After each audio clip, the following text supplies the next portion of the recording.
On the BuzzBeater this Sunday, huge harassment headlines as the fallout topples two leading Democrats. First John Conyers and now Al Franken, quitting under fire. I may be resigning my seat, but I am not giving up my voice. And not even an apology from Al Franken. I am more than a little stunned. If you're a woman who felt violated by Al Franken, you think that's somehow reassuring to you? Right. That makes it better? Right. There was nothing about this that was focused on the victims. We say zero tolerance. Does that mean that every act deserves the death penalty, which was what we saw for Senator Franken here, is the political death penalty? As predicted, Franken was a victim of the PC lynch mob. This was a crass political ploy. Democrats dumping Franken overboard because now that they can claim, hey, the moral high ground for 2018 and pursue allegations against Donald Trump and Roy Moore. And President Trump creating a media furor by endorsing Republican candidate Roy Moore. The President of the United States would rather have an accused child molester in the Senate than a Democrat. If you give money to President Trump or you give money to the Republican National Committee, you are giving money to Roy Moore, and you are endorsing everything that Roy Moore stands for. I think the president's taking political risk. He doesn't need to. Doing the Mitch McConnell thing, let Alabama decide, probably would be the best way. Are the media taking sides against Trump and Moore in Tuesday's election and tarring the entire Republican Party in the process? Have they held Franken and Conyers to the same standards? And the press reveals the real reason GOP Congressman Trent Franks abruptly resigned over an outrageous request to female staffers. We'll talk to two former Trump campaign officials, Corey Lewandowski and Dave Bossy, about this and the coverage of the president they helped elect. CNN touts a big exclusive about an explosive email to Donald Trump Jr., which turns out to be wrong. Why have there been so many media screw-ups in the Russia investigation? Plus, new reports on Harvey Weinstein using the press to protect him, and an actress charging Dustin Hoffman with disturbing sexual misconduct. I'm Howard Kurtz, and this is Media Buzz.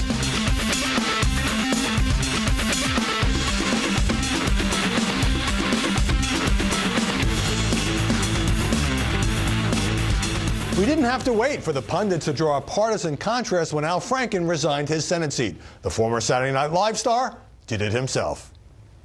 I, of all people, am aware that there is some irony in the fact that I am leaving while a man who has bragged on tape about his history of sexual assault sits in the Oval Office, and a man who has repeatedly preyed on young girls campaigns for the Senate with the full support of his party. Joining us now from New Hampshire to talk about this and the coverage of the president, Corey Lewandowski, Donald Trump's former campaign manager and an advisor to a pro-Trump super PAC. And here in Washington, Dave Bossy, the former deputy campaign manager, president of Citizens United, and a Fox News contributor. Their book is called Let Trump Be Trump, the inside story of his rise to the presidency.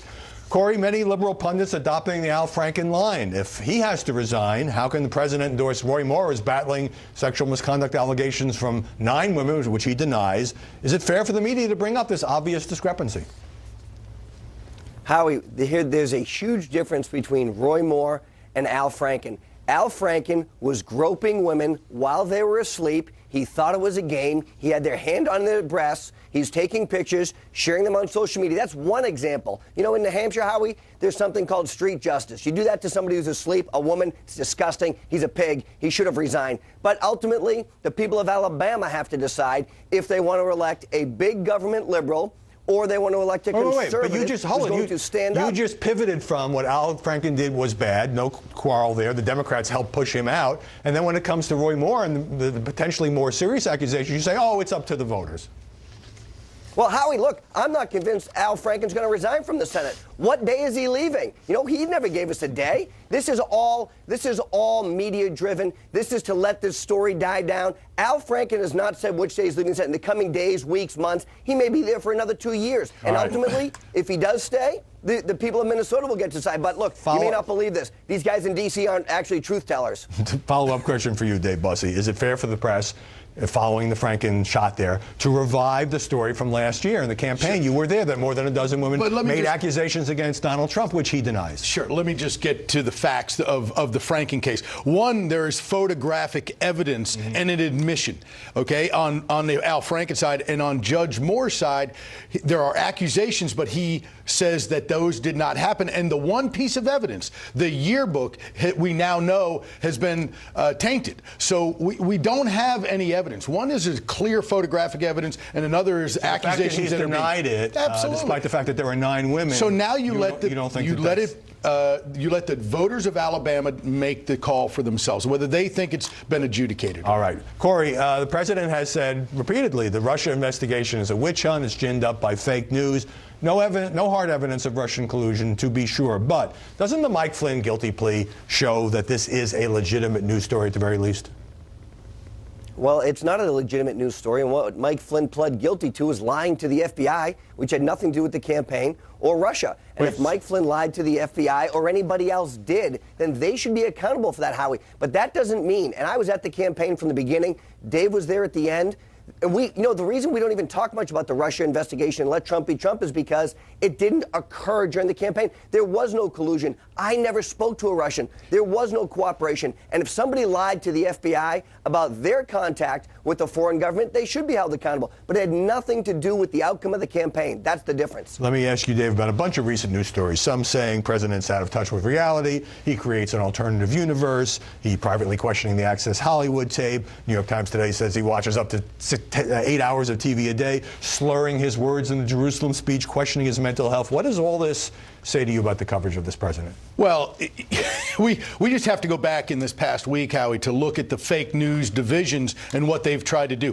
Whether it's ABC News and Brian Ross, who the president said should be fired and never on television again for a fake news story. But it drove the markets down 350 points, and it set a media narrative based on a lie. That's the problem. Then you have the Deutsche Bank records supposed subpoena by the Mueller team, which was then obviously said did never happen. Several organizations got that wrong. Many. And then we have the Washington Post with Dave Weigel with this story last night of the empty arena in Pensacola, which, of course, was packed to the gills and had people waiting outside. We have story after story after story of fake news. And that's, look, the New York Times today, all the fake news that's fit to print is what I say about them. They can't help themselves. They hate this president. They will never let him succeed. And that's why he uses Twitter and these speeches to speak directly to the American people. Well, I don't think it's fair to say that everything in every story is fake, and the New York Times story obviously was based on interviews. Let's make the media just get it right for once. I agree. And then then the president won't be on them so much, but they continue to feed him. Let me get to some details in your book, Let Trump Be Trump. Corey, early in the campaign, the president attacks John McCain. I prefer people who weren't shot down. You told him that he needed to hold a press conference right away and clean this up. He held a press conference. He didn't back off. And you thought the campaign was over. That seemed to set a template for the media saying, oh, Trump can't possibly survive this. You're exactly right. And what I learned on that campaign and what the American people learned is he's going to fight for everything he believes in. He's going to double down. And what Donald Trump did on that campaign, in particular on this issue, is he raised the awareness that veterans needed more help in the state of Phoenix, in the state of Arizona, because the Phoenix VA was a disaster. And that became a story. And if you look at disproportionately, the veterans supported Donald Trump. The first responders support Donald Trump. Our military supports Donald Trump. We talk about that in the book because he is willing to talk about issues on the campaign trail, and now is the presidency that no other candidate was willing to. You have set up my next question for Dave, which is the Supreme Court just cleared enforcement of the travel ban after many months. After the San Bernardino murders, the Trump campaign issued a statement that called for a temporary ban on Muslims entering the United States. You guys right. For us, the decision was simple. We wanted none of the other candidates to move to the right of us on immigration. But the ban on Muslims was deemed so offensive that it didn't make it into the travel ban. And you deal with it as just a cold political calculation. President Trump's been somebody who is for border security, for America First national security. So whether it's build the wall, whether it's the Kate Steinle verdict last week, whether it's the Supreme Court voting 7-2 last week to allow his ban to be upheld. I'm talking about a campaign position that you're defending as smart politics, which offended a lot of people. This guy has the best political instincts in America. President Trump is a master at understanding, having his finger on the pulse of the American people. And Corey and I, we talk about it in the book. When we're wrong, he lets us know we're wrong. But we think, as the political professionals, we know what to do, and he does. And so Corey and I talk about in the book how we were wrong, and we have to admit it because he has unbelievable instincts. Let me get to this, Corey. You tell the story in the book about Donald Trump's reaction when Paul Manafort, now under indictment, obviously, tried to keep him off the Sunday shows, cleaning it up a little bit. Donald Trump saying, I'll go on TV anytime I damn blanking want, and you won't say another blanking word about it. Didn't want to tone it down. I know guys like you with your hair and your skin. Now, you say in the book you think Manafort, who essentially replaced you, is a bad guy. A little bit of score settling here?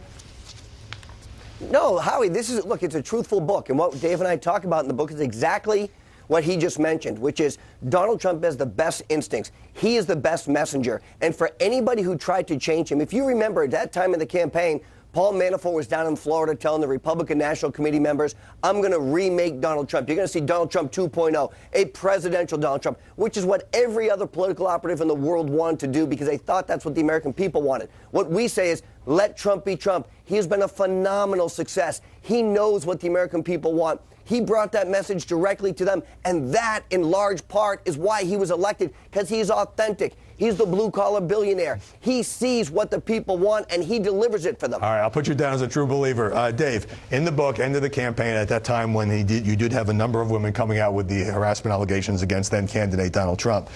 He said, according to your reporting, you were there, those false accusers are killing us with the women's vote. And then you say Kellyanne Conway responded, it's not that, it's that you fat-shamed Miss Universe. Well, women spend billions trying to lose weight. So those kind of tweets against Alicia Mercado at that time were kind of the precursor to the tweeted insults and feuds he's engaged in as president, which you probably wish he would stop. I mean, he may have good instincts, but doesn't he pick unnecessary fights? You know what?